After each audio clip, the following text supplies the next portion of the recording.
አከል ከአንድ ሰዓት በላይ የዘለቀ ከባድ ውጊያ መካሄዱንና የአሸባብ ታጣቂዎችን መባረራቸው ተገልጿል። ከሟቾቹ 17 ወታደሮች 13ቱ ደግሞ ሲቪል መሆናቸውን እማኞቹን ጠቅሶ ሮይተርስ ዘግቧል። ጥቃቱን ያወገዘው የሶማሊያ መንግስት 41 የአሸባብ ተዋጊዎችን መገደላቸውን ገልጿል። ጉዳት የደረሰባቸውም በአየር ወደ መቃዲሾ ለሕክምና መወሰዳቸውንም አመልክቷል።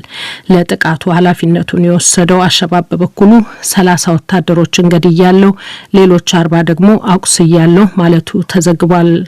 አድማጮች የምትከታተሉት የዶይቼ ቬለ ዲደብሊውን ዜና ነው።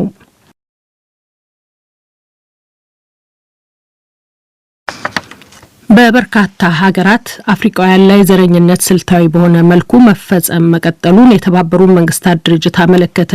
የድርጅቱ የሰብአዊ መብቶች የበላይ ኃላፊ ሚሼል ባቸሌት ዛሬ እንደተናገሩት ሀገራት እንዲህ ያለውን አድሏዊነት በማስወገድ ከህግ ውጪ ለሚፈጸመው ግድያዎች የህግ አስከባሪ ባለስልጣናት እንዲከሰሱ ለመንግስታት ጥሪ አቅርበዋል። ባለፈው ዓመት ግንቦት ወር በአሜሪካን ሚኒያፖሊስ በፖሊስ የተገደለው ጆርጅ ፍሎይድን አስመልክቶ ጽህፈት ቤታቸው ባወጣው ዘገባ በአብዛኛው በሰሜን አሜሪካ፣ በአውሮፓና በላቲን አሜሪካ ፖሊስ ዘረኝነትን መሰረት በማድረግና ኃይልን የመጠቀም አዝማሚያው ስር እየሰደደ መሄዱን አመልክቷል። ባቸሌት አክለውም መዋቅራዊ የሆነ ዘረኝነት አናሳዎቹ የስራ፣ የሕክምና፣ የቤት ትምህርትና ፍትህ የማግኘት እድላቸው ላይ እንቅፋት መሆኑን ገልጸዋል። 190 ገጽ የያዘው የኃላፊዋ ዘገባ ባለፉት 10 ዓመታት በመላው ዓለም አፍሪካውያንና የአፍሪካ ዝርያ ያላቸው ሰዎች ላይ በህግ አስከባሪ ባለስልጣናት መገደላቸውን ያሳያል። ከነዚህ አብዛኞቹ የተፈጸሙትም ዩናይትድ ስቴትስ ውስጥ ነው። በጀርመኗ ኤርፉርት ከተማ በዛሬው ዕለት 2 ሰዎች ላይ በስለት ጥቃት መድረሱን ፖሊስ አስታወቀ። ድርጊቱን ፈጽሞ ያመለጠውን ጥቃት አድራሽ ፖሊስ ተከታትሎ በመኖሪያ ቤቱ በራሱም ላይ ጉዳት አድርሶ በቁጥጥር ስር እንዳዋለው ገልጿል።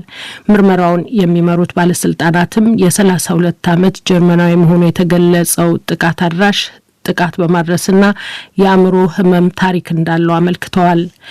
ለሞት አያደርስም የተባለው ጉዳት የደረሰባቸው የ45ና የ68 ዓመት ሰለባዎችም ወደ ሐኪም ቤት መወሰዳቸውን ፖሊስ ገልጿል። ከ3 ቀናት በፊት ጀርመን ውስጥ ቮልስቡርግ ከተማ ላይ በተመሳሳይ የስለት ጥቃት 3 ሰዎች ሲገደሉ ሌሎች 6 ደግሞ ከባድ ጉዳት ደርሶባቸዋል። በጥቃቱ የተጠረጠረው በጎርጎሮሳዊ 2015 ዓ.ም ወደ ጀርመን የመጣ የሶማሌ ዜጋ ሲሆን በአእምሮ ሕክምና ተቋም ሲታከም የነበረ እንደሆነም ፖሊስ አመልክቷል። የባቫሪያ ፌዴራል ግዛት የሀገር ውስጥ ሚኒስትር ግለሰቡ የአክራሪ እስልምና አራማጅ ሳይሆን እንዳልቀረ እንደደረሰበት ዛሬ አመልክቷል። ሶሪያ ኢራቅ ከሶሪያ ጋር በሚያጎራብታት ድንበር አቅራቢያ ዩናይትድ ስቴትስ ያካሄደችውን የአየር ጥቃት አወገዘች። በጥቃቱ የበርካቶች ሕይወት መጥፋቱ ተገልጿል። የአሜሪካ ጦር ኃይል ትናንት በተጠቀሰው ስፍራ በኢራን ይደገፋሉ የተባሉ ታጣቂዎችን ይዞታ መደብደቡን አስታውቋል። የፔንታጎን ቃል አቀባይ ጆን ኪርቢ በአየር የተደበደበውን ስፍራ ታጣቂ ቡድኑ ኢራቅ ውስጥ የሚገኙ የአሜሪካ ወታደሮች ላይ ጥቃት ለማድረስ የሚጠቀምበት ነበር ብለዋል። የጥቃቱ ኢላማም ሰው አልባ አውሮፕላኖች የሚገኙበት አንዱ በኢራቅ ሌሎች 2 ደግሞ በሶሪያ ግዛት ውስጥ የሚገኙ የቡድኑ ይዞታዎች መሆናቸውም ተገልጿል። ፕሬዝዳንት ጆ ባይደን ስልጣን ከያዙ ወዲህ በዚህ ስፍራ አሜሪካ ጥቃት ስታደርስ ለሁለተኛ ጊዜ መሆኑን አሶሲኤትድ ፕሬስ ዘግቧል። የኢራቅ የጦር ኃይል ቃል አቀባይ የህያ ራሶል የአየር ጥቃቱ በሉዓላዊነትና ብሔራዊ ደህንነት ላይ ድፍረትና ተቀባይነት የሌለው ነው ሲሉ አውግዘዋል። አያይዘውም ነገሮች እንዲረጋጉና ሁኔታውን ማባባስ እንደማይገባም አመልክተዋል። ይህ ዶይቼ ቬለ ነው።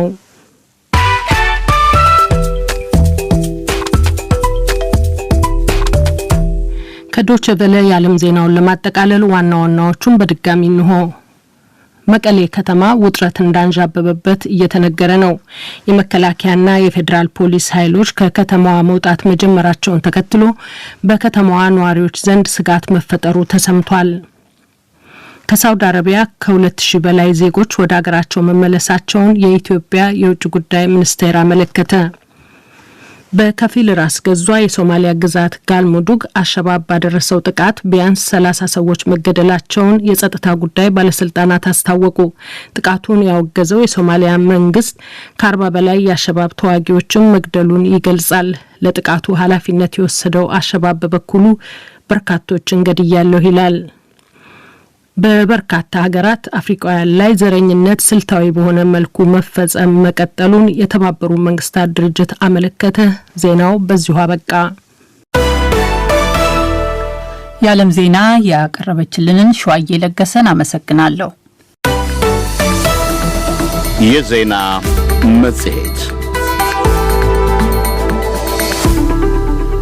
መቀሌ ውጥረት አንዣቦባታል መባሉ፣ ጠቅላይ ሚኒስትር አብይ አህመድ ከፖለቲካ ፓርቲዎች ጋር ያካሄዱት ውይይት፣ የጀነራል ሰዓረ መኮንን ገዳይ የ10 አለቃ መኳንንት ጥጋቡ የእድሜ ልክ ጽኑ እስራት መበየኑ፣ እንዲሁም የአማራ ክልል የፖለቲካ ፓርቲዎች የጋራ ምክር ቤት ምርጫው ሰላማዊና ዴሞክራሲያዊ ነው ማለቱ ዜና መጽሔት የሚያስቃኘን ጉዳዮች ናቸው። ከዓለም ዜና እንደተከታተላችሁት መቀሌ ከተማ ውጥረት እንዳንዣበበባት እየተነገረ ነው። የመከላከያና የፌዴራል ፖሊስ ኃይሎች ከከተማዋ መውጣት ከጀመሩ በኋላ በከተማዋ ነዋሪዎች ዘንድ ስጋት መፈጠሩን የመቀሌው ዘጋቢያችን ሚሊዮን ኃይለ ስላሴ ገልጾልናል። ነጋሽ መሐመድ ስቱዲዮ ከመግባታችን በፊት ሚሊዮን ኃይለ ስላሴን በስልክ አነጋግሮታል። ሚሊዮን እንዴት ዋልክ? እግዚአብሔር ይመስገን ደህና ነኝ ነጋሽ፣ እንደምን ዋልክ? መቀሌ ህዝብ ከከተማይቱ እየወጣ ነው። ከተማይቱ ኦና ቀርታለች ነው የሚባለው። አንዳንድ ተቋማት በጦር ኃይል ተከበዋል ወይም ተይዘዋል ይባላል። ምንድነው ያለው? ምንድነው የተፈጠረውስ? አዎ መቀለ ዛሬ ያለችበት ሁኔታ ከጧት ጀምረን ለመመልከት ብንሞክር ከሰዓት በፊት መደበኛ የሚባል አይነት እንቅስቃሴ ነበረ በተወሰነ መጠን ማለት ነው። ምናልባት በባንኮች አካባቢ ረጃጅም ሰልፎች ተመልክቼ ነበረ። በጣም ረጅም የሚባሉ ሰልፎች ማለት ነው፣ ሰው ብር ለማውጣት። ከዛ በኋላ ከሰዓት በኋላ በነበረው ሁኔታ ግን ሁሉም ሰው ወደ የመኖሪያ ቤቱ ነው እየገባ ያለው። አሁን መሀል ከተማው ጨምሮ ብዙ አካባቢዎች ጭር ያለበት ሁኔታ ነው ያለው። ሰዎች የሉም። ዋናው አሁን ከተማ ውስጥ እንደዚህ አይነት ሁኔታዎች እንዲታዩ ያደረገው ነገር የኢትዮጵያ መከላከያ ሰራዊት ማለት ነው ከተማዋን ለቆ እየወጣ የነበረበት ሁኔታ ስለነበረ ነው። ዛሬ ብቻ አይደለም ይሄ ነገር እየታየ ያለው ወይ ደግሞ እየተነገረ እየተወራም የሚገኘው ካለፉት ቀናት ጀምሮ ነው። የኢትዮጵያ መከላከያ ሰራዊት ከተማዋን እየለቀቀ ወደ ኩይ አቅጣጫ ወደ ከተማው ጫፍ ማለት ነው ከዛ ደግሞ ወደ አፋር በኩል እየሄደ እንዳለ የተነገረው። በዚህ ሂደት ላይ ያው የተለያዩ የግል ጨምሮ መኪኖች የተለያዩ የጭነት መኪኖች መከላከያ ሰራዊቱ ከተለያዩ ሰዎች ወስዶ ይዞ እንደሄደና በዛ ጭኖ እንደወጣ ነው የተነገረው ማለት ነው። ከዛ ውጪ የፌደራል ፖሊስም እንዲሁ ከሰዓት በኋላ በነበረው ሂደት ከተማዋን ለቀው ሲወጡ ባይኔ ተመልክቻለሁ። ከዛ ውጪ የትግራይ ቴሌቪዥን ስርጭቱ ተቋርጧል። የቴሌኮም አገልግሎት ከመቀለ ውጪ በሁሉም በሚባል ሁኔታ ወደ ሁሉም የትግራይ አካባቢዎች አገልግሎት እየሰጠ አይደለም። የስልክ አገልግሎት የለም። ካለፈው ሳምንት ጀምሮ ደግሞ የኢትዮጵያ አየር መንገድ ወደ መቀለ ያደርገው የነበረ በረራ አቋርጧል። በሁሉም መንገዶች ከመቀለ ለመውጣት የሚቻልበት ምንም አይነት መንገድ እንደሌለም ታዝቤያለሁ። ስለዚህ ያው መቀለ በአብዛኛው ነዋሪው በየቤቱ የሆነበትና ያው ከተማው ጭር ያለበት አጋጣሚ ነው ያለው ማለት ነው። አሁን ደግሞ የደረሱን መረጃዎች እንደሚያመለክተው መሀል ከተማ ያለው ቀዳማዊ ወያነ እስር ቤት ተብሎ የሚታወቀው አካባቢ እስረኞች ያው ከእስር ቤቱ እንደወጡ እና እንደተበተኑ ወደ ከተማው ነው እየተሰማው። ምንድነው ማለት ጦሩ እንቅስቃሴ ሊያደርግ ይችላል፣ ከአንድ ከተማ ወደ ሌላ አካባቢ ሊሄድ ይችላል። ምናልባት ባለፈው ሳምንት የአውሮፕላን ቦምብ ድብደባ ደረሰባት የተባለችው ትንሽ አካባቢ ከመቀሌ 18 ኪሎ ሜትር ርቀት ላይ ትገኛለች ነው የተባለው። ከዛ በኋላ ደግሞ የዚህ ሜዲሲን ሳን ፍሮንቲር የተባለው ድንበር የለሽ የሐኪሞች ቡድን የተባሉ ባልደረቦች የተገደሉት እዛው ከመቀሌ ምናልባት 12-13 ኪሎ ሜትር ርቀት ላይ ነው የሚል ነገር ደርሶናል። ይሄ ማለት አማጽያኑ ወደ መቀሌ ቀርበዋል ማለት ነው ወይስ ዝም ብሎ ጦሩ ስለተንቀሳቀሰ ብቻ ነው ህዝቡ እንዲህ አይነት ሽብር ውስጥ የገባው? ከዚህ ካለፈው ሳምንት ጀምሮ ከመቀለ ቅርብ በሚባሉ ርቀቶች ከባባድ ጦርነቶች ሲደረጉ እንደነበረ ይታወቃል። ወደ መቀለም የመድፍ ጨምሮ የተለያዩ መሳሪያዎች ድምጽ ይሰማ ነበረ። የትግራይ ኃይሎች በኢትዮጵያ መከላከያ ሰራዊት ላይ ድል እንደተቀናጁ ሊገልጹ የነበረበት ሁኔታም አለ። ስለዚህ ይህ ሁሉ ተደምሮ የመጣ አይነት ነገር ሊሆን ይችላል የሚል ግምት ከብዙሃን የሚሰማ ነገር ነው ማለት ነው። አንተ በምን ሁኔታ ላይ ነው ያለው? ምን ላይ ነው ያለው አንተ በትክክል? አሁን እንደ ማንኛውም የመቀለ ከተማ ነዋሪ ያው ከዕለታዊ ስራችን ተገተን ያው ወደ የቤታችን የገባንበት ሁኔታ ነው ያለው። ያው ከሰዓት በኋላ በነበረው ሁኔታ በጣም አመሰግናለሁ ሚሊዮን ኃይለ ሥላሴ ለሰጠህን አስተያየት። ራስህን ጠብቅ። እንግዲህ መልካም ምሽት። አመሰግናለሁ ነጋሽ። አድማጮች፣ ዶይቼ ቬለ በመቀሌ ጉዳይ ላይ ከኢትዮጵያ መከላከያ ሚኒስቴር ማብራሪያ ለማግኘት እየሞከረ ነው። ወደ ቀጣዩ ዘገባ ስናልፍ የኢትዮጵያ ጠቅላይ ሚኒስትር አብይ አህመድ ጳጉሜ 1 ቀን የሚደረገው ምርጫ ከሰኔ 14ቱ የተሻለ ሆኖ እንዲካሄድ መንግስት ጥረት ያደርጋል ሲሉ ዛሬ ከፖለቲካ ፓርቲዎች ኃላፊዎች ጋር ባደረጉት ውይይት መናገራቸው ተገልጿል። የኢትዮጵያ ብሔራዊ ምርጫ ቦርድ የምርጫ ውጤት እስኪያሳውቅ መጠበቅና ውጤቱን በጸጋ መቀበል እንደሚገባም ተናግረዋል። ዶይቼ ቬለ ያነጋገራቸው በውይይቱ የተሳተፉ የፖለቲካ ፓርቲዎች ኃላፊዎች እንዳሉት ውጤት ከታወቀ በኋላ ህገ መንግስቱ አብላጫ ድምጽ ያገኘው ፓርቲ መንግስት እንዲመሰርት ቢደነገግም ሙያዊ ድጋፍ የሚያደርጉት በመንግስት ምስረታ ውስጥ ግምትና ቦታ እንዲኖራቸው እንደሚያደርጉ ጠቅላይ ሚኒስትሩ ተናግረዋል ብለዋል። የሀገሪቱ የጸጥታ ሁኔታም ሌላው የመነጋገሪያ ጉዳይ እንደነበረም ፓርቲዎቹ አስታውቀዋል። ሰሎሞን ሙጬ ከአዲስ አበባ ዝርዝሩ ልኮልናል። ጠቅላይ ሚኒስትር አብይ አህመድ ከ3.4 ሚሊዮን በላይ ተከታይ ባለው የፌስቡክ የመገናኛ አውታር ገጻቸው ዛሬ ከፖለቲካ ፓርቲ ኃላፊዎች ጋር ተገናኝተው ኢትዮጵያ አሸናፊ ሆና የወጣችበት ባሉት የምርጫ ሂደት ዙሪያ መወያየታቸውንና ፓርቲዎቹ ሰላማዊ ምርጫ እንዲደረግ ላደረጉት አስተዋጽኦ ምስጋና ማቅረባቸውን ገልጠዋል። በምርጫ ሂደቱ የታዩ ችግሮችን በመገምገምም ምን እንደተማሩባቸውም ጠቅሰዋል።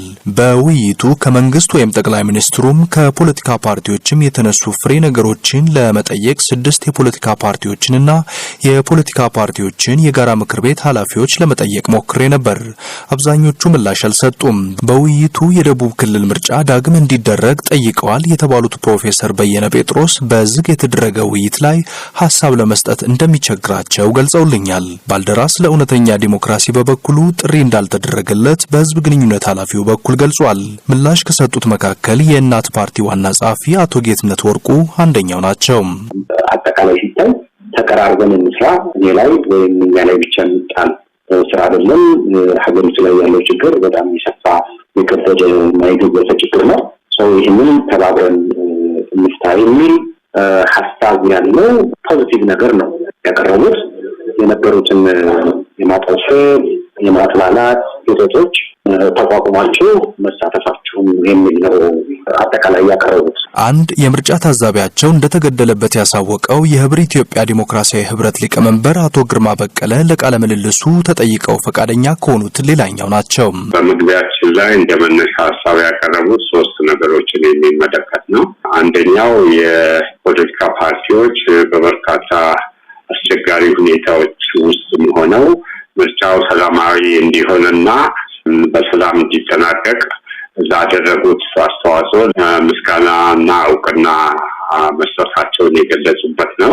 ምርጫው የተሟላ ነው የሚል ሀሳብ እንደሌላቸው፣ ሁሉም ግን የዘንድሮ ምርጫ ከአለፉት 5 ምርጫዎች የተለየ እንደሆነ የገለጹበት ነው። ሁለተኛው ይሄ መድረክ ቀጣይ ምርጫዎችን ከዚህ በ50 እስከ 60% የተሻለ ለማድረግ በጋራ እየተገናኘን የምንወያይበት ተቀራርበን የምንነጋገርበት መድረክ ስለሚፈጠርበት ሁኔታ ያነሱበት ነው። በሶስተኛ ደረጃ ደግሞ ህገ መንግስቱ መሰረት 50 ሲደመር 1 ከመቶ ያገኘው ፓርቲ ገዢ ፓርቲ እንደሚሆን ቢታወቅም 100% በመንግስት ምስረታ ላይ ይህንኑ 50 ሲደመር 1 የማሸነፍ ውጤት ይዘው መንግስታቸውን ግን በዚህ መልኩ በራሳቸው ብቻ ለመመስረት ፍላጎቱ እንደሌላቸውና ሙያዊ ድጋፍ ያደርጋሉ የሚሏቸውን በመንግስት መስራቻቸው ውስጥ ግምት እና ቦታ እንደሚሰጡ የገለጹበት።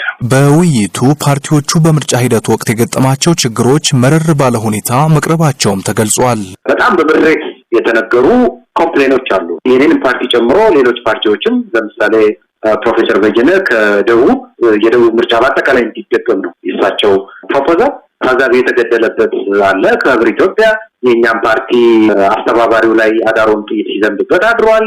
እነዚህን ሁሉ ይዘን ግን በጣም በሚደንቅ ሁኔታ ከየትኛውም ነገር በላይ የሀገር ሰላም ይቀድማልና የሀገሩን ሰላም በዋናነት እንያዝ የሚል ነው የመጀመሪያውና ቀዳሚው ጭብጥ። ከምርጫው ማግስት መግለጫ ያወጡ ውስን የፖለቲካ ፓርቲዎች ለብሔራዊ ምርጫ ቦርድ ያቀረቡት አቤቱታ ተገቢ ምላሽ እንዲሰጠው ጠይቀው ያ ካልሆነ ግን ጉዳዩን ወደ ፍርድ ቤት እንደሚወስዱ ገልጸዋል።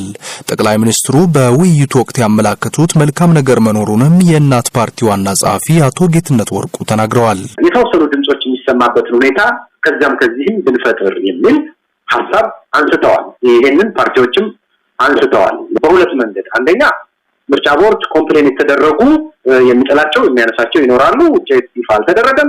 ይፋ እስከሚደረግ ድረስ እንታገስ። ከዛ በኋላ ይሰረዝ የሚባል እንኳን ውጤት ቢኖር በጸጋ እንደሚቀበሉ ያንንም ከነበሩ ስህተቶች ታርሞ ለመሄድ እንደሚጥሩ ጳጉሜ 1 የሚደረጉ ምርጫዎችንም በፍጹም ከዚህኛው የተሻለ ምርጫ ሊያረጉ እንደሚፈቅዱ ገልጠዋል። ይሄ የ50+1 አንድምታ እንደገና መታየት አለበት የሚል ሐሳብ ተነስቷል። በቅንነት የተነጋገርንበት ዲስከሽን ነው። በዛሬው ውይይት መንግስት የሀገሪቱን ጸጥታ የማስጠበቅ ኃላፊነቱን እንዲወጣ፣ ህዝብ በሰላም ወጥቶ የመግባቱን ነገር እንዲያረጋግጥ ማስቻል የሚለው በብዙ ፓርቲዎች መነሳቱን ለማወቅ ተችሏል። ለዲደብሊው ለተጠናቀረው ዘገባ ሰለሞን ሙጬ ነኝ ከአዲስ አበባ። የኢትዮጵያ መከላከያ ሚኒስቴር ጠቅላይ ኤታ ማዦር ሹም ጀነራል ሰዓረ መኮንን ገዳይ የ10 አለቃ መኳንንት ጥጋቡ ጥፋተኛ በተባለበት ክስ የዕድሜ ልክ ጽኑ እስራት ተፈረደበት። የ10 አለቃ መኳንንት ጠበቃ ፍርድ ቤቱ 4 የቅጣት ማቅለያዎች ቢቀበለንም ሂደቱና ውሳኔው የህግ ክፍተት ስላለበት ወደ በላይ ፍርድ ቤት አቤት እንላለን ሲሉ ለዶይቼ ቬለ ተናግረዋል። ዮሐንስ ገብረ እግዚአብሔር ከአዲስ አበባ ዘገባ አዘጋጅቷል። የፌዴራል ከፍተኛ ፍርድ ቤት 3ኛ የጸረ ሽብርና የህገ መንግስት ጉዳዮች ወንጀል ችሎት ዛሬ የተሰየመው ከዚህ ቀደም የቀረቡ የአቃቤ ህግ የቅጣት ማክበጃና የተከሳሽ የቅጣት ማቅለያዎችን ሰምቶ የመጨረሻ ፍርድ ለመስጠት ነበረ። አቃቤ ህግ የወንጀሉን ክብደት በማስረዳት የሞት ፍርድ እንዲፈረድለት የጠየቀ ሲሆን የተከሳሽ ጠበቃ በበኩሉ የአቃቤ ህግ ጥያቄዎችን ሊያቀሉ ይችላሉ ያሏቸውን የቅጣት ማቅለያዎችን አቅርቧል። ጠበቃ ቃለ ክርስቶስ ጌትነት ለዲደብሊው ተጨማሪ ማብራሪያ ሰጥቷል። ተከሳሹ ተከሰሰው የወንጀል ህግ 38 ንዑስ ቁጥር 1 በመተላለፍ ህገ መንግስታዊ ስርዓቱን በኃይል ለመለወጥ በመንቀሳቀስ በማሰብ የኢፌዴሪ የጦር ኃይሎች ኤታማዦር ሹም ጀነራል ሰዓረንና አብረዋቸው የነበሩ ጓደኛቸውን ገድለዋል። ይህም ዓላማው ህገ መንግስታዊ የአማራ ክልልንና የፌዴራል መንግስቱን ለመጣል የሚል ነው። በዚህ ክርክር ተደርጎ የግራ ቀኝ ማስረጃ ተሰምቶ ጥፋተኛ ተብሎ ለዛሬ የተቀጠረው ለቅጣት ነበር። ቅጣቱን በሚመለከት ግራ ቀኛችን የቅጣት አስተያየት የሰማው ፍርድ ቤት ከቀረቡት የአቃቤ ህግ የቅጣት አስተያየት አቅርቦ የነበረው ተከሳሹን ከፌዴራል ጠቅላይ ፍርድ ቤት የቅጣት አወሳሰን መመሪያ በመውጣት በሞት እንዲቀጣ ነበር ያቀረበው። እኛም አቅርበን የነበረው የቅጣት አስተያየት ተከሳሹ ላይ የሞት የሚያስቀጣ ምንም ህጋዊ ምክንያት የለም፣ ምንም ማቅለያ ያልተገኘለት ተከሳሽ ከሆነ ነው የሞት ፍርድ ይፈረድበታል የሚለውና ስለዚህ በዚህ አንጻር የሞት ሊፈረድ አይገባውም ብለን 4 የቅጣት ማቅለያዎችን አቅርበን ነበር። በቅጣት አወሳሰን መመሪያው ቢኬር ኖሮ እኛ ባቀረብነው የቅጣት አስተያየት ሊቀጣ የሚችል የነበረው ከ15 ዓመት እስከ 18 ዓመት ነበር። ነገር ግን ፍርድ ቤቱ የቅጣት አወሳሰን መመሪያውን በመተው በዕድሜ ልክ ጽኑ እስራት የሚለውን ነው የወሰነው የነበረው ውሳኔ። በተሰጠው ፍርድ ደስተኛ እንዳልሆኑ የጠቀሱት ጠበቃ ቃለ ክርስቶስ ወደ በላይ ፍርድ ቤት ይግባኝ እንደሚሉ ተናግረዋል።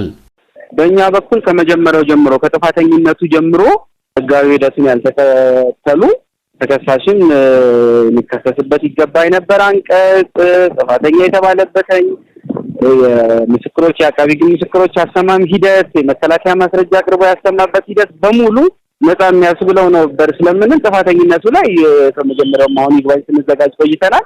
ቅጣቱንም በሚመለከት እንደዚሁ ተከሳሹ ሊጠቅም በሚችል መልኩ መተርጎም ሲገባው ከዛ ውጪ ተወጥቶ የተሰጠውም እንደዚሁ አሳማኝ ያልሆነ ነውና ብዙ መሰረታዊ የህግ ስህተት ያለባቸው ስለሆኑ ጥፋተኝነቱም ላይ ቅጣቱም ላይ ይግባኛችን በተገቢው በህግ በተቀመጠው ጊዜ ውስጥ ለማቅረብ የተዘጋጀን ይሆን ያለው ማለት ነው። ለዲደብሊው ዘገባ ዮሐንስ ገብረ እግዚአብሔር ነኝ ከአዲስ አበባም።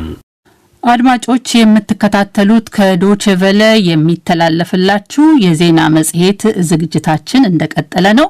የመቀሌ ሁኔታን በሚመለከት ተጨማሪ መረጃዎች ደርሰውናል። እንደ ተጠናቀረ ይቀርብላችኋል። አሁን ወደ ሳምንታዊው የማህደረ ዜና ዝግጅት ነው የምናልፈው። የምርጫ ሂደትና የፖለቲካ ፓርቲዎች ተሳትፎ ላይ ነው የሚያተኩረው። ከቀደሙት ምርጫዎች በማወዳደር ማህደረ ዜና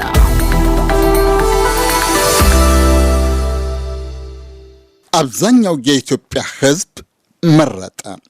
ዛሬ ሳምንቱ ትግራይ፣ ሶማሌ፣ ሐረሪ ክልሎችና በሌሎች በተለያዩ ክልሎች በሚገኙ ዞኖች፣ ወረዳዎችና የምርጫ ክልሎች በጸጥታና በሎጂስቲክ ምክንያት ምርጫ አልተደረገም።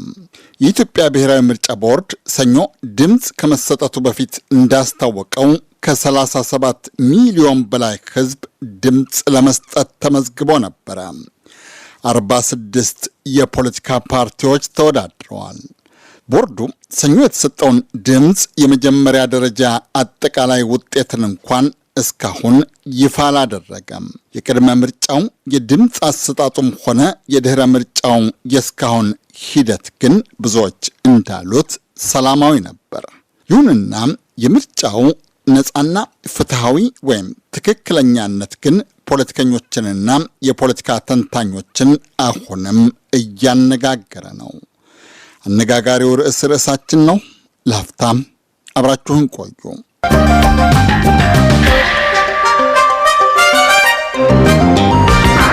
ተቃዋሚ ፖለቲከኞች በድምፅ አሰጣጡ ሂደት ተፈጠረ ያሉትን ስህተት ወይም ጫና እየጠቀሱ ለብሔራዊ ምርጫ ቦርድ አቤት እያሉ ነው። የሲዳማ አንድነት ፓርቲ ደግሞ ከምርጫው ሂደት ራሱን ማግለሉን አስታውቋል። ጠቅላይ ሚኒስትር አብይ አህመድ ዛሬ በፌስቡክ ገጻቸው እንደጻፉት ደግሞ ከፖለቲካ ፓርቲ ኃላፊዎች ጋር ስለ ምርጫው ሂደትና ስላጋጠሙ ፈተናዎች ተወያይተዋል። የፓርቲ ተወካዮችን አመስግነዋል። ምርጫውንም ጠቅላይ ሚኒስትሩም ኢትዮጵያ አሸናፊ ሆና የወጣችበት በማለት አድንቀውታል። በምርጫው የተካፈሉ ያልተካፈሉትንም በጥቅሉ 53 የፖለቲካ ማህበራትን የሚያስተናብረው የፖለቲካ ፓርቲዎች የጋራ ምክር ቤት ሰብሳቢ ዶክተር ራሄል ባፌ ከጠቅላይ ሚኒስትሩ ሀሳብ ጋር ይስማማሉ። የኢትዮጵያን አሸናፊነት ቅድሚያ የሰጠንበት የሀገራችንን ጉዳይ ቅድሚያ የሰጠንበት ሂደት ነበረ። ምርጫውም ድህረ ምርጫውም ሰላማዊ እንዲሆን የስነ ልቦና ዝግጅት ፓርቲዎች ውስጥም ነበረ፣ ህዝቡም ውስጥ ነበረ፣ መንግስትም ውስጥ ነበረ። እንደ ሀገር በአንድነት ቆመን ነው ወደዚህ ምርጫ የገባ ነው። ለረጅም ጊዜ ሲያስተዳድረን ከነበረው የአንድ ፓርቲ ስርዓትና አሰራር ወደ መድበለ ፓርቲ ስርዓት ለምናደርገው ሽግግር መሰረት ነበረ። መንበሩን ዘሄግ ኔዘርላንድስ ያደረገው ዓለም አቀፍ የዲሞክራሲና የምርጫ ድጋፍ ሰጪ ተቋም የህገ መንግስትና የዲሞክራሲ ግንባታ አማካሪ ዶክተር አደም ካሴ ምርጫን ሰላማዊ፣ ነፃና ትክክል ወይም ፍትሃዊ የሚያስብሉ ጥቅል መስፈርቶችን ይጠቅሳሉ። የሰኞውን ምርጫ ሰላማዊነትም ይመሰክራሉ። እንግዲህ አንድ ምርጫ ነፃና ፍትሃዊ ነው የሚባለው ምርጫው በተካሄደበት ቀን ብቻ የተከሰተውን ነገር በማየት አይደለም። ምርጫውን ሰፋ አድርገን ከቅድመ ምርጫው ከምርጫው ቀንና ከዛ በኋላ ያሉን ተዳምሮ ነው አንድ ምርጫ ሰላማዊ ነው፣ ነፃ ነው፣ ፌር ነው የሚባለው። በምርጫው ላይ ቀን የተካሄደው በአጠቃላይ አንተም እንዳልከው ሰላማዊ ነበረ። ምርጫው በሰላም መጠናቀቁ ዶክተር ራሄል እንደሚሉት ለሚመሩት ምክር ቤት ትልቅ ድል ነው። ነፃና ፍትሃዊነቱን ግን ዶክተር ራሄል ያፈጻጸም ችግር ብለውታል። የአፈጻጸም ችግሮች እንዳጋጠሙን ያው እኛም አስተውለናል። እንጠብቀውም ነበር። ለምን ፕሮሰስ ነው። እንኳን ለኛ በዲሞክራሲ ብዙ ለቆዩ ሀገሮችም ብዙ ችግሮች አሉና የአንድ ጊዜ እምርታ ወይ በቃ ተርኒንግ ፖይንት ላይ ሆኖ ወዲያው እንደ ገጽ የሚገለጽ አይደለምና በዚህ ምክንያት ፍትሃዊነቱ ላይ ትንሽ ያጋጠመን ችግር አለ። ግን የተጠበቀ ነውና አይ ቲንክ ለኛ እንደ ጋራ ምክር ቤቱ ሰላማዊ አድርገን መጨረሳችን ትልቅ ድል ነው ብለን ነው የተቀበልነው። የምርጫው ነጻና ትክክለኛነት ወይም ፍትሃዊነት ለማጠያየቁ ዶክተር አደም እንደ ዶክተር ራሄል ያፈጻጸም ችግር ብለው አላለፉትም። ሁለት አብነቶችን ይጠቅሳሉ። የምርጫውን ነጻና ፍትሃዊነት ያጎደለው የሚባለው ዋናው ነጥብ እንግዲህ አንደኛ በትግራይ ክልል ምንም ምርጫ አለመኖሩ በግጭቱ ምክንያት፣ በኦሮሚያ ክልል ደግሞ ተቃዋሚዎቹ በሚሉት እንግዲህ ምክንያታዊ ነው አይደለም የሚለው ጥያቄው ሌላ ሆኖ አንሳተፍም በማለታቸው የሀገሪቱን 1/3 የሚወክለው የምርጫ ክልሎችን የያዘው ኦሮሚያ ክልል ውስጥ በቂ የሆነ አማራጮች ሳይኖራቸው ብዙ ህዝብ ድጋፍ አላቸው ብለው የሚታሰቡ ነገር ግን ያንን የሚያንጸባርቅ ውጤት እንዳለመምጣቱ ከዛ ከሰፋ አድርገን ካየነው የነጻና ፍትሃዊ የሚሆኑ ችግር እንዳለ ነው የሚሆነው። በምርጫው የተካፈሉት 45 ተቃዋሚ ፓርቲዎች ልዩነታቸውን አቻችለው በጋራ ከመቆም ይልቅ ተለያይተው በመወዳደራቸው ገዢውን ፓርቲ የመፎካከር አቅማቸው መዳከሙ ግልጽ ነው። ተቃዋሚዎቹ በጋራ ላለመቆማቸው ዶክተር ራሄል የኮሮና ወረርሽኝንና የምርጫ ህጉን ተጠያቂ ያደርጋሉ። በእርግጥ መከፋፈሉ የራሱ ኢንፑት ይኖረዋል።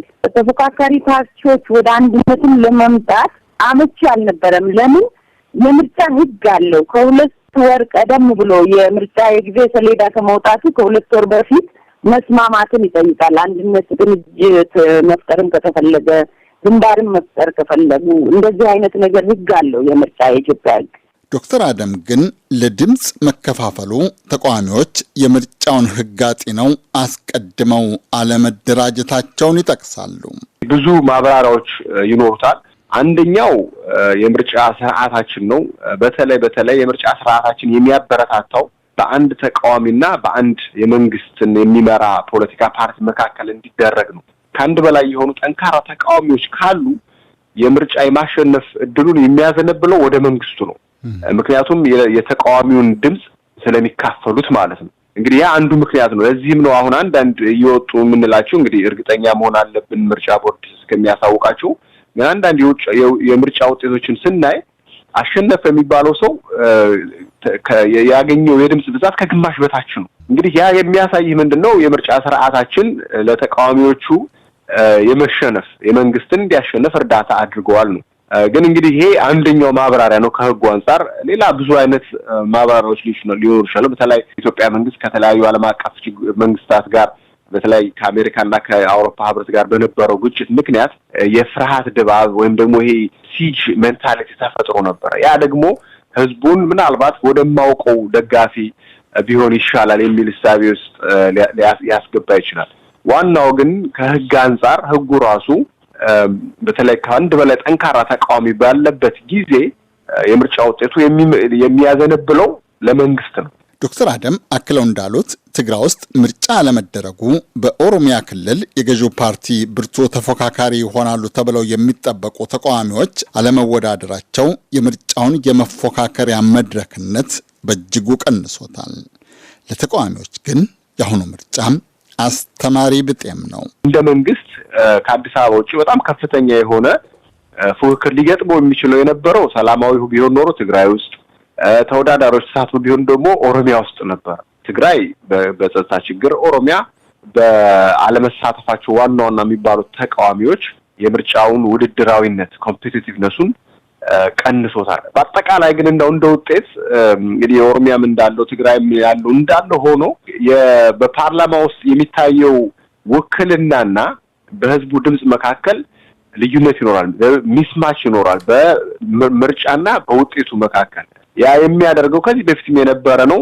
የምርጫ ህጋችንን በመልኩን ከልሰው የሚል ውይይትን ያመጣል ብዬ አስባለሁ። ከዛም በተጨማሪ ደግሞ ለተቃዋሚ ፓርቲዎችም አብረው መስራት እንዳለባቸው ትልልቅ ፓርቲዎችን እየመሰረቱ የተለያዩ ሀሳቦችን ውስጥ በማብሰልሰል ወደ ውድድር ውስጥ መግባት እንዳለባቸው የሚያሳይ ነው። ከእንግዲህስ ዶክተር ራሄል እንደሚሉት እስከ ጳጉሜ ለፖለቲካ ፓርቲዎች የሌላ ምርጫ ዝግጅት ጊዜ ነው።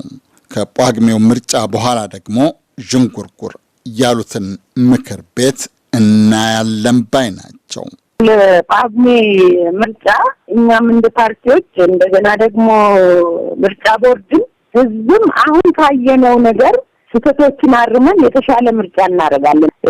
እንደ ጋራ ምክር ደግሞ አነሰም በዛም ኢትዮጵያ ዥንጉርጉር ፓርላማ እንደሚኖራት ተስፋ እናደርጋለን። ጳጉሜ ምርጫ የሚደረግባቸው አካባቢዎች ብዙዎቹ የጸጥታ ስጋት ያጠላባቸው ናቸው። ዶክተር አደም ይመክራሉ ብርቱ ጥንቃቄ መደረግ አለበት እያሉ ከመንግስት ምስረታው በኋላ ደግሞ ለትግራይ ቀውስ፣ ለኦሮሚያ የፖለቲካ ቅሬታ ሰላማዊ መፍትሄ መበጀት አለበት ባይ ናቸው። መንግስት ለተቃዋሚ ፓርቲዎች እገዛ ማድረግ አለበትም እንደ ህግ ባለሙያው ምክር። በተለይ ደግሞ ግጭት የሚከሰትባቸው አካባቢ እንደሚሆናቸው ጥንቃቄ እርምጃ እንደሚያስፈልግ እሱ ነው። ከጳጉሜ በኋላ ከሚደረገው ለዛ እንግዲህ መንግስትም ቢሆን አሸንፍ ያሉ በሚል ብቻ ሳይሆን ተቃዋሚ ፓርቲዎቹ ሰፊ የሆነ ድጋፍ እንዳላቸው ባንድ ላይ ሆኖ ማለት ነው ያንን ግንዛቤ በማድረግ ለተቃዋሚ ፓርቲዎቹ አቅማቸውን ሊያጠናክር የሚችል መንግስትን ኃላፊነቱን እንዲወስድ አካውንተብል እንዲሆን ለህዝብ ፍላጎትም ደግሞ ተገዥ እንዲሆን ሊያደርጉ አቅማቸውን የሚያጠናክሩ የተቃዋሚ ፓርቲዎችን እርዳታ ሊያደርግ ይገባል የሚል ሐሳብ ያለኝ። በአጠቃላይ የምርጫ ውጤቱ የህዝቡን የምርጫ ፍላጎት የህዝቡን ያስተሳሰብ የጥቅም የፍርሃት የሚያንጸባርቅ እንዳለመሆኑ ከዛ በኋላም እነዚህ አይነት ጉድለቶችን ችግሮችን እየፈታን መሄድ ይኖርብናል ብዬ አስባለሁ። እንግዲህ ከዚህ ባለፈ ደግሞ እንደምታውቀው የትግራይ ክልል ያለው ችግርም ሰላማዊ የሆነ መፍትሄ ሊበጅለት ይገባል። ሰላማዊ መፍትሄ ካልሆነ አንደኛ ጦርነቱ ሊቀጥል ይችላል፣ ሁለተኛ በጦርነት እንኳን ጊዜያዊ ድል ሊመጣ ይችላል እንጂ ፖለቲካዊ ልዩነቶችን መፍታት አይቻልም። በኦሮሚያ ውስጥም ደግሞ የፍላጎትና ውጤት አለመመጣጠን በተለይ ኦሮሚያ ውስጥ የተጋነነ ነው። ያንንም እንደዚሁ መፍትሄ ሊበጅለት ይገባል። ሰላማዊነቱ ብዙ የተነገረለት ምርጫም በጋዜጠኞች ላይ የግድያ ዛቻ የተሰነዘረበት ቢያንስ የአንድ የፖለቲካ ፓርቲ ታዛቢ መገደሉ በይፋ የተነገረበት ነበረ። በምርጫ ቦርድ እቅድ መሰረት ከትግራይ በስተቀር ባለፈው ሰኞ ድምፅ ባልተሰጠባቸው አካባቢዎች በመጪው ጳጉሜ መጀመሪያ ምርጫ ይደረጋል። በእነዚህ አካባቢዎች 547 መቀመጫዎች ካሉት ከኢትዮጵያ የሕዝብ ተወካዮች ምክር ቤት 1/5 ወይም 110 ያክሉን መቀመጫዎች የሚይዙ ፖለቲከኞች ይመረጣሉ። ከዚያ በኋላ ነው እንደ ዶክተር ራሄል ዥንጉርጉር፣ ቅይጥ ወይም ወጥ ተባለ ምክር ቤት የሚሰየመው። ነጋሽ መሐመድ ነኝ። ቸር ያሰማን። ይህ ዶቼ ቬለ ዲደብሊው ነው። አድማጮች፣ ቀደም ሲል እንደገለጽኩላችሁ ስለ መቀሌ ወቅታዊ ሁኔታ ተጨማሪ መረጃዎች አግኝተናል። የትግራይ ጊዜያዊ አስተዳደር ለ8 ወራት ገደማ ከባድ ውጊያ በተደረገበት የትግራይ ክልል የተኩስ አቁም እንዲደረግ ለመንግስት ጥያቄ አቅርቧል። የጊዜያዊ አስተዳደሩ ዋና ስራ አስፈጻሚ አብርሃም በላይ ለኢትዮጵያ ዜና አገልግሎት እንደተናገሩት ጊዜያዊ አስተዳደሩ ጥያቄውን ያቀረበው ባለፈው ሳምንት ነው። በክልሉ ዋና ከተማ መቀሌ የትግራይ መከላከያ ሰራዊት ተብሎ የሚጠራው ኃይል ገብቷል የሚል መረጃ ከተሰራጨ በኋላ ነዋሪዎች ደስታቸውን መግለጽ መጀመራቸውን ዘጋቢያችን ሚሊዮን ኃይለ ስላሴ ተናግሯል። ያነጋገረው ነጋሽ መሐመድ ነው። ሚሊዮን፣ እዛ መቀሌ ምንድነው የሆነው? አሁን ከአዲስ አበባ የትግራይ ጊዜያዊ አስተዳደር የተኩስ አቁም ስምምነት እንዲደረግ ጥሪ አቅርቧል የሚል ዜና ደርሶናል። መንግስት በሚቆጣጠረው መገናኛ ዘዴ አማካኝነት እዛ መቀሌ ደግሞ የቀድሞው የትግራይ አስተዳዳሪ የህዝባዊ ወያኔ ሓርነት ትግራይ ታጣቂዎች መቀሌ ገብተዋል የሚል ነገር አለ። ምንድነው የሰማሁና ምንድነው የሆነው? እስቲ ባጭሩ ንገረኝ። ያው ቅድም ገልጬው እንደነበረ ያው የኢትዮጵያ ሰራዊት ከተማን ከወጣ በኋላ አሁን ያለው ድባብ ያው የትግራይ ኃይሎች ወደ መቀለ ከተማ ገብተዋል የሚል መረጃ ነው እየሰራጨ ያለው። የትግራይ ኃይል ማለት አማጺዎቹ ማለት ነው ሚሊዮን እና በትክክል ግለጽልኝ። አማጺያኑ ማለት ነው። አዎ የኢትዮጵያና ኤርትራ ኃይሎችን ሲዋጉ የነበሩ ኃይሎች ናቸው። የትግራይ ኃይሎች ወደ ትግራይ ወደ ክልል ወደ ከተማ ወደ መቀሌ እንደገቡ የተገለጸ ያለው። ስለዚህ እሱን ተከትሎ ደግሞ በከተማዋ የተለያዩ አቅጣጫዎች ህዝቡ ያው ርችት እየተተኮሰ ነው። መኪኖች እና ሞተር ሳይክሎች ጥሩምባ እየነፉ በከተሞች እየዘሩ ይገኛሉ። ሰዎች ባንዲራ የትግራይ ባንዲራ ይዘው ሲጨፍሩ ተመልክቻለሁ። ያው በተለያየ አቅጣጫ ደግሞ ግጭቶች እየሰሙ ይገኛሉ ማለት ነው። ስለዚህ መቀሌ አሁን የቀድሞው የትግራይ ገዢ ፓርቲ የህዝባዊ ወያኔ ሓርነት ትግራይ ታጣቂዎች ተቆጣጥረዋታል ማለት እንችላለን። እኔ አሁን በአይኔ ያየሁት ነገር የለም። አንድ ዋናው ነገር ግን በህዝቡ ዘንድ ያለው መረጃ እሱ ነው። ስለዚህ እሱን ተከትሎ ደግሞ በተለያዩ አቅጣጫዎች ርችት እየተተኮሰ ሴሌብሬት እየተደረገ መሆኑ በአይኔ ተመልክቻለሁ። በቅርብ ርቀትም እየሰማሁት ይገኛል ማለት ነው። ርችቶች ይተኮሳሉ፣ ሴሌብሬት እየተደረገ ነው። የመኪና ጥሩምባ ይሰማል። በጣም አመሰግናለሁ ሚሊዮን ኃይለ ሥላሴ ለሰጠህን አስተያየት። ስለ መቀሌ ወቅታዊ ሁኔታ ነጋሽ መሐመድ ከመቀሌው ዘጋቢያችን ጋር ያካሄደውን ቃለ ምልልስ ነው የሰማችሁት። ከባህር ዳር የደረሰንን ዘገባ እናስከትላለን። በአማራ ክልል የተካሄደው 6ኛው ብሔራዊ ምርጫ በአብዛኛው ሰላማዊና ዲሞክራሲያዊ እንደነበረ የአማራ ክልል የፖለቲካ ፓርቲዎች የጋራ ምክር ቤት አስታውቋል። በጊዜያዊ የምርጫ ውጤቱ መሰረት በባህር ዳር ከተማ የምርጫ ክልል የአማራ ብሔራዊ ንቅናቄ አብን ለክልልና ለፌዴራል ምክር ቤቶች የተካሄደውን ምርጫ ማሸነፉ ተነግሯል። አለምነው መኮንን ከባህር ዳር ዝርዝሩን አዘጋጅቷል። ከቀደሙት ምርጫዎች በማወዳደር የዘንድሮ ምርጫ በአይነቱና በሰላማዊነቱ ብዙዎች መስክረውለታል። ወከባ፣ ማጭበርበርና ጫና ብዙም እንዳልነበረውም መራጮችና ታዛቢዎች መስክረውለታል።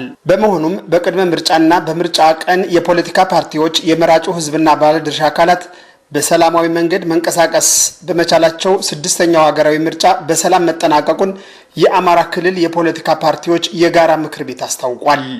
የአማራ ዲሞክራሲያዊ ኃይሎች ንቅናቄ አዲሃን ሊቀመንበርና የምክር ቤቱ ሰብሳቢ አቶ ተስፋውን አለምነህ ዛሬ ለዶቼ ቬለ እንደተናገሩት ቅድመ ምርጫውና ምርጫው በአብዛኛው ሰላማዊና ዲሞክራሲያዊ እንደነበር የጋራ ምክር ቤቱ አባላት ገምግመዋል። በአማራ ክልል የምንንቀሳቀስ የፖለቲካ ፓርቲዎች የጋራ ምክር ቤት ቅዳሜ ዕለት ተሰብስበን በአንጻራዊነት በአማራ ክልል ሁሉም የፖለቲካ ፓርቲዎች በነጻነት መንቀሳቀሳቸውን በተገቢው በጥሩ ሁኔታ አይተናል። ከዛም ባለፈ ምርጫው በሰላማዊ ሁኔታ መጠናቀቁን ከነችግሩም ቢሆን ይህንንም ፖዚቲቭ በሆነ ነገር አይተናል። ምርጫው 100% እንከን የለበትም ባይባልም አንዳንድ የታዩ ችግሮችና ድህረ ምርጫውን ተከትሎ የሚመጣ ችግር ካለም በውይይትና በመግባባት እንዲፈቱ የጋራ ምክር ቤቱ መስማማቱን አቶ ተስፋውን አመልክተዋል። በዚህ ውጤት ውስጥ አሸናፊም ተሸናፊም ይኖራል። ችግሮችም አሉ። እነኛ ችግሮችም ልንፈታቸው የምንችል በህጋዊ መስመር በማስያዝ አሁን በምርጫው ዕለት የተከሰቱ መጠነኛ ችግሮች አሉ። በአንጻራዊነት ጥሩ ነው፣ ሰላም ነው ብለን አድንቀናል። ነገር ግን ወደፊትም በምርጫ ውጤት መቀበልና ለመቀበል ላይ ችግር እንዳይኖር ህጋዊ አካልን መቀበል እንዳለብን ገልጸን ችግሮች ካሉ ግን በህጋዊ እንድንሄድ ተነጋግረናል። ስለዚህ በዚህ በኩል እንፈታለን የሚል እምነት ነው ያለን። ምክር ቤቱ ችግሮች ከተፈጠሩ ችግሮችን ተመልክቶና መርምሮ መፍትሄ የሚሰጥ 5 አባላት ያሉት ኮሚቴ ማዋቀሩንም ሰብሳቢው ገልጸዋል። በምርጫ ጉዳይ የተነሱ ችግሮችም ካሉ እነኚህን ችግሮች የሚያይ 5 ኮሚቴ አዋቅረናል። አቶ ተስፋውን አክለውም አጠቃላይ ምርጫው ምንም ይሁን በብሔራዊ ምርጫ ቦርድ ከተገለጸ በኋላ ቅሬታ የሚያቀርብ አካል ካለም ህጋዊ መስመሩን ብቻ ተከትሎ እንዲፈታ ስምምነት ላይ ተደርሷል ብለዋል። የምርጫ ውጤቱም ምንም ይሁን ምን ህጋዊ እውቅና ባለው አካል በኢትዮጵያ ብሔራዊ ምርጫ ቦርድ እንዲገለጽ ተቃውሞም ችግርም አለ ብለን ካሰብነ ህግና ህግን ማዕከል አድርገን በዛ እንድንቀሳቀስ በቀጣይም በጋራ በሆኑ ጉዳዮች አብረን ለመስላት ከዛም ባለፈ በሰላም ላይ ሁላችንም ያግባባ ስለሚችል ሰላምም ስለሚያግባባን በሰላም ላይ ሁላችንም በጋራ ለመስራት ተስማምተናል። ይህ በእንዲህ እንዳለ በ6ኛው ሀገራዊ ምርጫ 144 የምርጫ ጣቢያዎች ባሉት የባህር ዳር ምርጫ ክልል በአጠቃላይ ድምር በጊዜያዊ የምርጫ ውጤቱ መሰረት የአማራ ብሔራዊ ንቅናቄ አብን ለክልልና ለተወካዮች ምክር ቤት ማሸነፉን የባህር ዳር ከተማ ምርጫ ክልል አስተባባሪ ማህደር አዳሙ ለዶቼ ቬለ በስልክ ተናግረዋል። የኛ የድምር ውጤት ነው። በ144 ምርጫ ጣቢያ ድምር ውጤት ያሸነፈው አማራ ብሔራዊ ንቅናቄ አብኛ የድምር ውጤቱ ነው እንጂ የየጣቢያውን አይደለም። አጠቃላይ በአማራ ክልል የተካሄደውን ምርጫ ውጤት በተመለከተ የክልሉን ምርጫ ቦርድ ኃላፊ አቶ መኳንንት መከተን ጠይቀናቸው ውጤቱ ተጠቃሎ የገባ ባለመሆኑ የተጠቃለለ ውጤት ለመስጠት እንደማይችሉ ገልጸውልናል። በአማራ ክልል በጸጥታና በሌሎችም ምክንያቶች ምርጫ ያልተካሄደባቸውን ጨምሮ በዘንድሮ ምርጫ 138 የምርጫ ክልሎች 12199 ምርጫ ጣቢያዎች ሲገኙ 18 የፖለቲካ ፓርቲዎች በምርጫው ተወዳድረዋል። 7,400,000 ሕዝብ ደግሞ የመራጭነት ካርድ ወስዷል። አለምነው መኮንን ለዶቼ ቬለ ራዲዮ ባህር ዳር። ይህ ዶቼ ቬለ ዲደብሊው ነው። ወደ አውሮፓ ሻምፒዮንስ ሩብ ፍጻሜ ለማለፍ የሚደረገው ፍልሚያ ተጀምሯል። በነገው ዕለት ጀርመን ከእንግሊዝ ጋር ዌምብሌ ስታዲየም ውስጥ ይጋጠማሉ። እስካሁን ያልተጠበቁ ውጤቶች ተመዝግበዋል። የዛሬው የስፖርት ዝግጅታችን ዋነኛ ትኩረት ነው። ማንተጋፍቶት ስለሺ ከተጨማሪ የስፖርት ዘገባዎች ጋር ይጠብቀናል። ስፖርት። ጤና ይስጥልኝ አድማጮች፣ እንደምን ቆይታችኋል? በአውሮፓ እግር ኳስ ማህበራት ህብረት ዩኤፋ ወደ ሩብ ፍጻሜ ለማለፍ በሚደረገው ግጥሚያ ኔዘርላንድና ፖርቹጋል ባልተጠበቀ ሁኔታ ከውድድሩ ውጪ ሆነዋል። የጀርመን ብሔራዊ ቡድን ነገ የእንግሊዝ ቡድን በሜዳው ለንደን ዌምብሌይ ስታዲየም ይጠብቋል። በሃንጋሪ ከውድድሩ ከመውጣት ለጥቂት የተረፈውና በመከራ ያለፈው የጀርመን ቡድን በነገው ጨዋታ እጅግ ብዙ ይጠበቅበታል። በደቡብ አሜሪካው የኮፓ አሜሪካ የእግር ኳስ ግጥሚያ ነገ ሁለት ወሳኝ ጨዋታዎች ይኖራሉ። አርጀንቲናና ኡራጓይ ተፎካካሪዎቻቸውን ሲጠብቁ፣ ብራዚል ትናንት ነጥብ ጥሏል። በፎርሙላ 1 የመኪና እሽቅድምድም ማክስ ቨርስታፐን የ7 ጊዜያት የዓለም ባለድሉን እንቅልፍ ነስቶታል። በ18 ነጥብ እየመራ ነው። ከተጨማሪ የስፖርት ዘገባ ጋር አብራችሁን ቆዩ።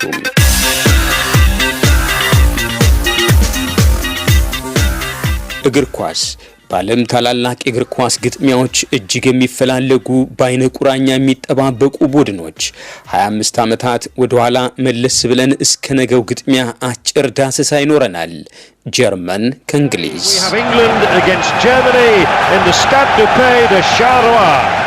ጀርመንና እንግሊዝ ካለፈው ሩብ ክፍለ ዘመን ወዲህ እስከ ዛሬ ድረስ ባደረጓቸው 4 ታላላቅ የሚባሉ ግጥሚያዎች ጀርመን 2 ጊዜ አሸንፋ 2 ጊዜ ተሸንፋለች። የቅርብ ጊዜው ድል እንደ ጎርጎሪዮሱ አቆጣጠር በ2010 የዓለም ዋንጫ ወደ ሩብ ፍጻሜ ለማለፍ በተደረገው ግጥሚያ ላይ ነበር። ያኔ ጀርመን እንግሊዝን 4-1 በሆነ ሰፊ የግብ ልዩነት በማሸነፍ የእንግሊዝን ቡድን አዋርዳለች። በያኔው ግጥሚያ በአሰልጣኝ ፋቢዮ ካፔሎ ይመራ የነበረው የእንግሊዝ ቡድንን አሳፍረው ከውድድሩ ያሰናበቱት የጀርመን ቡድን ግብ አስቆጣሪዎች ሚሮስላቭ ክሎዘ፣ ሉቃስ ፖዶሎስኪና ቶማስ ሚለር ነበሩ። ቀደም ብሎ በተደረገው ዓለም አቀፍ ውድድር ጀርመኖች የደረሰባቸውን ውርደት የተበቀሉበት ግጥሚያ ነበር ማለት ይቻላል። ጃፓንና ደቡብ ኮሪያ በጋራ ባዘጋጁት የዓለም ዋንጫ ላይ ለመሳተፍ በነበረው የማጣሪያ ግጥሚያ እንግሊዝ ጀርመንን ጉድ አድርጋ ነበር። ከ2006ቱ የዓለም ዋንጫ ቀደም ብሎ በተካሄደው ማጣሪያ እንግሊዝ ያሸነፈችው 5-1 ነበር። በዘመኑ የዓለማችን ምርጥ ግብ ጠባቂ የነበረው ኦሊቨር ካሌይ የእንግሊዞቹ ያኔው ምርጦች ሚካኤል ኦወን፣ ኤሚሌ ሄስኪና ስቴፋን ጄራርድ 5 ግቦችን በተከታታይ አስቆጥረውበት በወቅቱ ጉድ አሰኝተው ነበር። ከዚያ ውጪ ከ21 ዓመት በፊት ለአውሮፓ አሸናፊዎች ማጣሪያ ለማለፍ በተደረገው ግጥሚያ እንግሊዝ ጀርመንን 1-0 አሸንፋለች። በዚያ ግጥሚያ እንግሊዝ ጀርመንን በታላቅ ውድድር ላይ ስታሸንፍ ከ34 ዓመታት በኋላ ለመጀመሪያ ጊዜ መሆኑ ነበር። በዚያ ታሪካዊ ድል ላይ ብቸኛዋን ግብ በ53ኛው ደቂቃ ላይ ለእንግሊዝ ያስቆጠረው አጥቂው አለን ሺረር ነበር። የዛሬ 25 ዓመት ደግሞ ለአውሮፓ አሸናፊዎች ለንደን ዌምብሌ ስታዲየም ውስጥ በተከናወነው የግማሽ ፍጻሜ ውድድር ጀርመን እንግሊዝን 6-5 አሸንፋለች። የመጀመሪያውን ግብ ጨዋታው በተጀመረ በ3ኛው ደቂቃ አስቆጥሮ ጀርመኖችን ያስደነገጠው የግብ ቀበኛው አለን ሺረር ነበር። በ16ኛው ደቂቃ ላይ ግን በአሁኑ ወቅት የጀርመን ብሔራዊ ቡድን ከ21 ዓመት በታች ተጫዋቾች አሰልጣኝ ሆነው ስቴፋን ኩንትስ አቻ የምታደርገዋን ግብ አስቆጥሯል። 90 ደቂቃው ተገባዶ ከዚያ በኋላ የተሰጠው የጭማሪ 30 ደቂቃም ተጠናቆ በነበረው የፍጹም ቅጣት ምት መለያ ነበር ጀርመን 6-5 ያሸነፈችው። ተከላካዩ ጋሬት ሳውዝጌት የመታት ኳስ በጀርመኑ ግብ ጠባቂ አንድሪያስ ኩፕ በመጨናገፉ እንግሊዝ በሜዳዋ ዌምብሌይ ስታዲየም የሽንፈትን መሪር ጽዋ ተጎንጭታለች።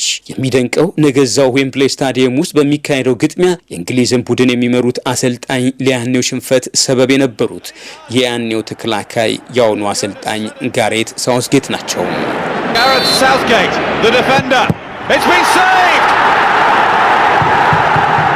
The scores, Germany are through. He has. They are. The host nation are out. Beaten by Germany on penalties. ዘንድሮስ እንግሊዝ በሜዳዋ ዌምብሌይ ስታዲየም በነገው ዕለት ጀርመንን ስትገጥም ምን ይከሰት ይሆን? ታሪክ ራሱን ይደግም ይሆን ወይንስ ባለፉት ዓመታት እጅግ መዳከም የተስተዋለበት የአሰልጣኝ ዮአሂም ሎቭ ቡድን ሽንፈት ይገጥሞ ይሆን? በርካታ እንግሊዛውያን ግን ከወዲሁ ፍራቻቸውን ገልጧል። በነገው ጨዋታ ጋሬት ሳውዝጌት ለ25 ዓመት አብሯቸው የዘለቀውን ሽንፈት ያካክሱም ይሆናል። ምናልባትም ጀርመኖች ዳግም አሸንፈው የነገው ጨዋታ አሰልጣኝ ዮአሂም ሎቭ ከብሔራዊ ቡድኑ ጋር የሚኖራቸው የመጨረሻው ቆይታ ከመሆንም ሊታደጉት ይችሉ ይሆናል። ዮአሂም ሎቭ ከአውሮፓ አሸናፊዎች ውድድር በኋላ ብሔራዊ ቡድኑን ለቀድሞ የባየር ሚንሽን አሰልጣኝ ዲተር ሃንሲ ፍሊክ ለማስረከብ ሁሉም ነገር ተጠናቋል። ጋሬት ሳውዝጌት ወይንስ ዮአሂም ሎቭ? የነገውን ከምሽቱ 1 ሰዓት ላይ የሚካሄደውን የጀርመንና የእንግሊዝ የሩብ ፍጻሜ ፍልሚያ መመልከት ነው። በነገው ዕለት ስዊድንና ዩክሬንም ከምሽቱ 4 ሰዓት ላይ ይጋጠማሉ። በነገራችን ላይ ስፔን ከክሮሺያ እየተጫወቱ ሲሆን ፈረንሳይ ከስዊዘርላንድ ጋር የምትጋጠመው ዛሬ ማታ ነው። በትናንትናው ዕለት ፖርቹጋል በቤልጂየም 1-0 ተሸንፋ ኔዘርላንድ በቼክ ሪፐብሊክ 2-0 ድል ተነስታ መሰናበታቸው በርካቶችን አስደምሟል። በተለይ በጨዋታው ልቃ የነበረችው ፖርቹጋል ሽንፈት ለደጋፊዎቿ እጅግ አሳዛኝ ነበር። ክርስቲያኖ ሮናልዶ ጥርሱን እንደነከሰ እንባ ያቀረሩ አይኖቹን መሬት ላይ ተክሎ ከሴቪያ ስታዲየም ሜዳ ሲወጣ ብርቱ ተከላካይ ፔፔ በቁጭት የተብሰከሰከበትን የትናንቱን ጨዋታ ለተመለከተ ምስላቸው አሁንም ድረስ ከአእምሮ የማይጠፋ ነው። ሮናልዶ በ36 ዓመቱ ፔፔ በ38 ዓመቱ ያደረገው የትናንቱ ወሳኝ ግጥሚያ ምናልባትም በእግር ኳስ የጨዋታ ዘመናቸው የመጨረሻው ሳይሆንም አይቀርም። የፖርቹጋል ወርቃማው ዘመን ትውልዶች አባል ከሆኑት የቀድሞ ተጫዋቾች ምናልባትም ክርስቲያኖ ሮናልዶ አቋሙ ገና በ38ና 39 ዓመቱም መጫወት እንደሚችል አመላካሽ ነው። በነ ሮሜሉ ሉካኩ፣ ኬቪን ደብሮይነም የሃዛርድ ወንድማማቾቹ ኤደን ሃዛርድና ቶርጋን ሃዛርድ የሚመራው የቤልጂየሙ ብሔራዊ ቡድን በቅጽል ስሙ ቀያዮቹ ሰይጣኖች የፖርቹጋል ምርጦችን አፍረክርኳል። በሩብ ፍጻሜው የፊታችን አርብ የሚጠብቃቸው ግን የጣሊያኑ ኃያል ቡድን ነው። ኮፓ አሜሪካ። በደቡብ አሜሪካው የኮፓ አሜሪካ የእግር ኳስ ግጥሚያ ትናንት ብራዚል ከኤኳዶር ጋር 1-1 ስትለያይ ፔሩ ቬኔዙዌላን 1-0 ረታለች። አርጀንቲና ከቦሊቪያ ጋር ነገ ከእኩለ ሌሊት በኋላ ይጋጠማሉ። አርጀንቲና ምድቧን በ7 ነጥብ ትመራለች። በተመሳሳይ 3 ግጥሚያዎችን ያደረገችው ፓራጓይ በ6 ነጥብ ትከተላለች። ነገ ማታ እና አርጀንቲና በሚጫወቱበት ተመሳሳይ ሰዓት ከፓራጓይ ጋር ትጋጠማለች። ቺሌ፣ ኡሩጓይና ቦሊቪያ 5፣ 4 እና 0 ነጥብ ይዘው ተደርድሯል። በሌላኛው ምድብ ደግሞ ብራዚል በ10 ነጥብ ሌሎቹን ርቃ ቀዳሚ ሆናለች። በምድቡ ሁሉም 4 ግጥሚያዎችን አከናውነው ፔሩ በ7 ነጥብ ይከተላል። ኮሎምቢያ፣ ኤኳዶርና ቬኔዙዌላ 4፣ 3 እና 2 ነጥብ ይዘው ከ3ኛ እስከ 5ኛ ተርታ ተደርድሯል።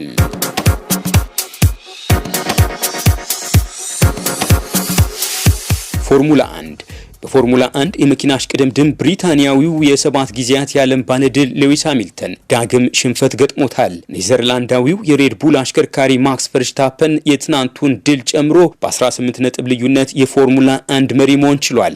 እስካሁን ድረስ 156 ነጥቦችን ሰብስቧል። ትናንት የሁለተኛ ደረጃን ያገኘው ሌዊስ ሃሚልተን እስካሁን የሰበሰበው ነጥብ 138 ነው።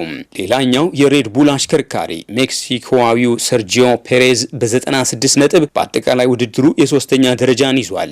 ሰርጂዮ ፔሬዝ በትናንቱ ውድድር ከሜርሴዲስ አሽከርካሪው ቫለሪ ቦታስ ቀጥሎ በመግባት የ4ኛ ደረጃን ይዞ ነበር ያጠናቀቀው።